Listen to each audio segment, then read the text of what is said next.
नमस्कार दोस्तों, मैं वीरेंद्र राज बीरू अपनी बात चैनल में आप सभी का हार्दिक स्वागत करता हूं। दोस्तों, आप लोगों ने आसाराम बापू, गुरप्रीत राम रहीम आदि साधु संतों के बारे में सुना होगा और आपको यह भी मालूम होगा कि वर्तमान समय में वे कहां पर हैं। इसके बाद भी भारतीय समाज में वर्तमान समय में तमाम ऐसे साधु संत, कथावाचक, उपदेशक, बाबा आदि अपना कारोबार कर रहे हैं, क्योंकि वर्तमान समय में धर्म जो है एक धंधा हो गया है। तो पेश है ऐसे कुछ बाबाओं की ज्ञान धारा की झलक इस वीडियो में।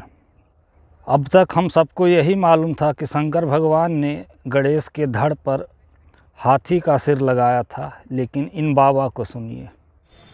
यदि शंकर जी अपने पुत्र गणेश जी के सिर पर बकरे का सिर ना लगाते तो आज धरती के सबसे बड़े सर्जन भगवान शंकर ना कहलाते।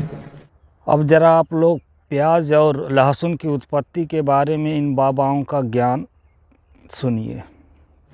पर गिरने से एक बूंद लहसुन हो गई, एक बूंद से प्याज हो गई। प्याज और लहसुन इसलिए नहीं पाई जाती क्योंकि प्याज और लहसुन का जन्म गंदगी से हुआ, राक्षस के मल से हुआ। जो गौ माता है उसकी जहाँ हड्डी गिरी वहाँ से लहसुन उगा और जहाँ फ्लैश गिरा वहाँ से प्याज उगा। तो इसलिए अगर हम प्याज लहसुन खा रहे हैं तो बेसिकली हम गौ माता की हड्डी और मांस खा रहे हैं। ये भगवान क्या जुल्म है। क्योंकि शास्त्रों के अनुसार प्याज की उत्पत्ति कुत्ते के अंडकोश से है। मर्यादा रखिए, थोड़ी मर्यादा रखिए। और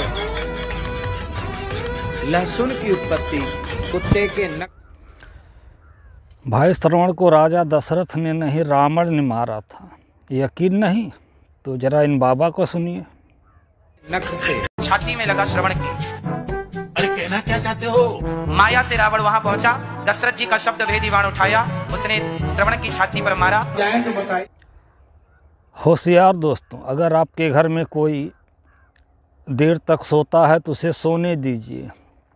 बच्चों को सुबह जगा कर के स्कूल कॉलेज आज मत भेजिए, क्योंकि अगर आप ऐसा करते हैं, उनकी नींद में विघ्न या बाधा डालते हैं, उनको पूरी नींद सोने नहीं देते हैं 9 बजे तक, तो आप ब्रह्म हत्या करते हैं।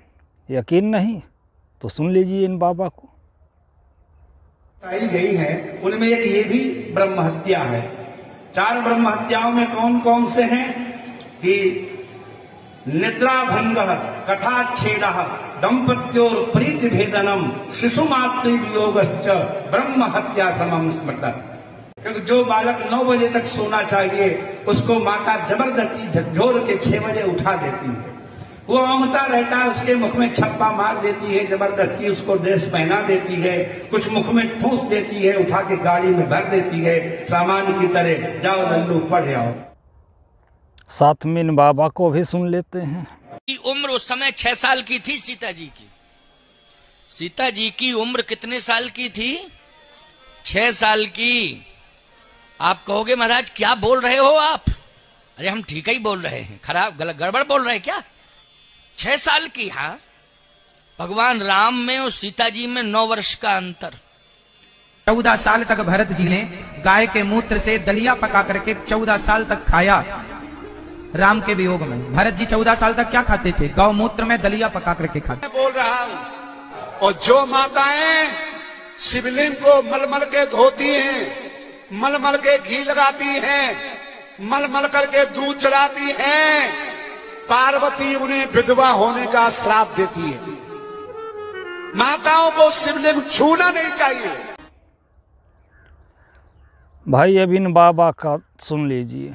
आप जो रुपया पैसा चढ़ावा मंदिर आज जगह पे चढ़ाते हैं, वो पंडा पुजारी ब्राह्मण नहीं लेते हैं। वे भगवान जो उस कथा में या उस यज्ञ हवन कार्य में आते हैं, वे अपने साथ लेके जाते हैं। आपने नहीं देखा देवी देवताओं को पैसे लेके जाते हुए? सुनिए बाबा को। रुपया चढ़ाने का स्वभाव बनाइए, 500 नहीं चढ़ाइए, जितने लायक भगवान बनाए हैं उतना चढ़ाइए, लेकिन चढ़ाइए जरूर। कई लोग कहते हैं पंडित जी रुपया बहुत चढ़वाते हैं, आप एक ही बार ले लीजिएगा। अरे पंडित जी अपने लिए चढ़वा रहे हैं, जितने देवता बुलाए गए सभी देवताओं का पूजन हो। अब तक तो यही मालूम था कि शराब सिर्फ भैरव बाबा को चढ़ाई जाती है, लेकिन यहाँ देखिए देवी माता भी शराब पीती हैं, और वो भी ब्रांडेड अंग्रेजी वाली।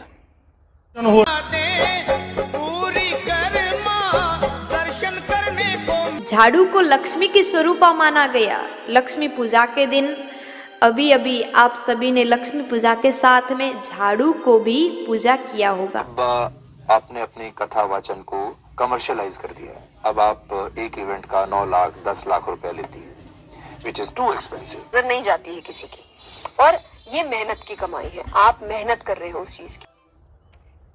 एक कथा कहने का या कितना चार्ज करती हैं यह तो मालूम हो गया, अब लगे हाथ इनका ज्ञान भी देख लीजिए।